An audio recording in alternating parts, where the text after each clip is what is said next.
The anodized remover kit consists of gloves, brushes, a DVD, the final coat, cleaner, aluminum polish, aluminum deoxidizer liquid, tape, and paper applicators. The first thing you can do is tape off the rubber. You don't really have to do that. This material will not affect the rubber. It's just that if you later on polish with the aluminum polish, you may get some of that on the rubber, and if it dries, it'll be white, and it'll be very hard to get off. So the first step here is to just bathe the area you want to remove the anodizing on over and over again. You don't need a lot. You need to have just the right amount so that it doesn't run, and keep brushing over it and over it until it becomes pure white.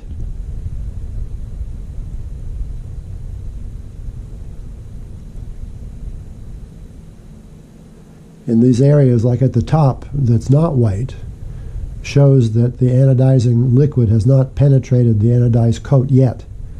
So keep brushing, and you can renew the liquid every now and then. You can dip it in, but very little. You just need to, in fact, you can kind of lightly scrub it back and forth to keep the action kind of even.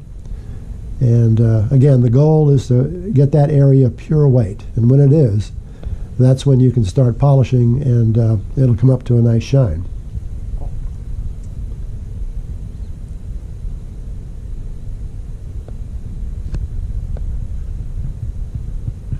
So there I'm scrubbing back and forth, and you can see it kind of speeds up the whitening process. That area, this strip is actually upside down to where it was on an original car, and you can see the anodizing, and you can see the anodizing is a little bit tougher. If yours is in bad shape, this process moves pretty quickly. If it's really in good shape, has not been deteriorated, then it'll take longer. So after it's turned pure white, you take the aluminum polish and just start polishing. What I normally do is probably 20-25 strokes. In other words, you dip it in the aluminum polish and then you stroke this. You can see here it's black. You stroke it for maybe 20-25 times and then get some more polish and do that again, and repeat that until the area is just very shiny.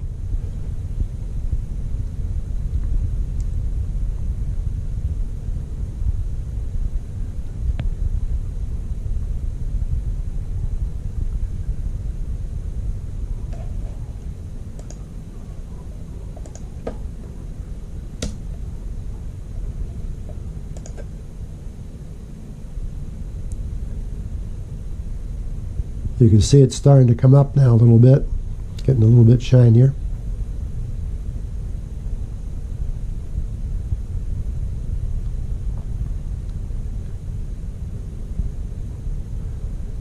So again, you do this as many times as necessary to get it to really be shiny. You can see it's starting to come up now a little bit, getting a little bit shinier.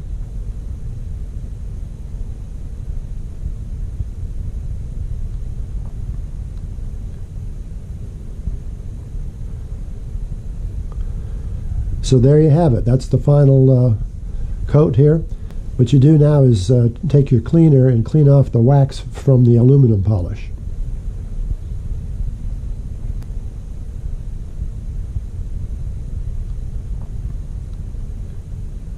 After that's done, you can take your final coat and invert that bottle probably 2 or 3 times to saturate the pad, and then do a single stroke. And just let it dry, and that'll seal it. We're going to go out to the junkyard now. We found this old Jaguar sitting out there, actually not so old, and we're doing a little application here. You can see that you don't have to mask this particular area here. I've gotten a little bit on the paint, and this does not hurt the paint whatsoever. It won't hurt the rubber.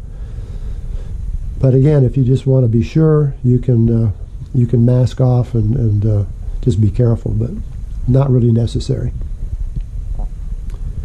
So again, as in the previous demonstration, you just keep stroking this until that area turns perfectly white.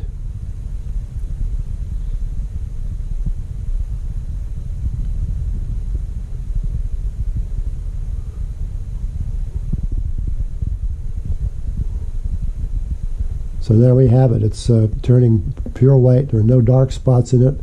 If you have little dark spots, that means that you have not removed the anodizing.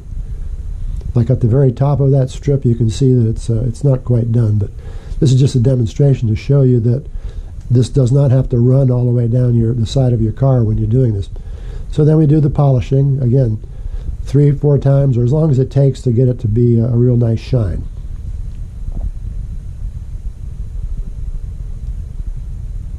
Again, your cloth will turn black because you're down to the raw aluminum, which is, aluminum is kind of a soft, dirty metal. And there's your end result.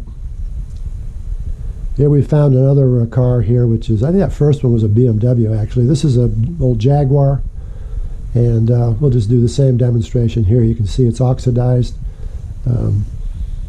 This kit, of course, is that particular anodizing that we're looking at, or that oxidation on there, can be gotten off with our simple kit, which is it doesn't remove the anodizing. It just makes a nice end result. It takes the oxidation off. But if your strips are really far gone, deteriorated in other words, the only option is, or 2 options. You can either replace them, which is very expensive, or remove the surface anodizing on that, which we're doing right now. And it'll bring it down to the raw aluminum and polish it, seal it, and that's it.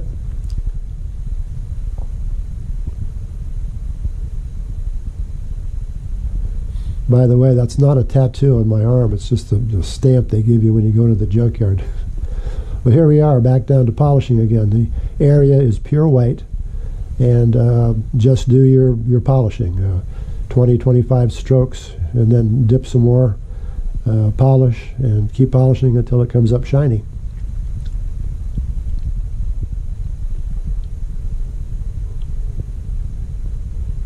That little taping at the bottom is sort of like a little gutter. You can do that, roll the tape so that in case you do drip anything on there, it'll catch it in there, but it's really not necessary.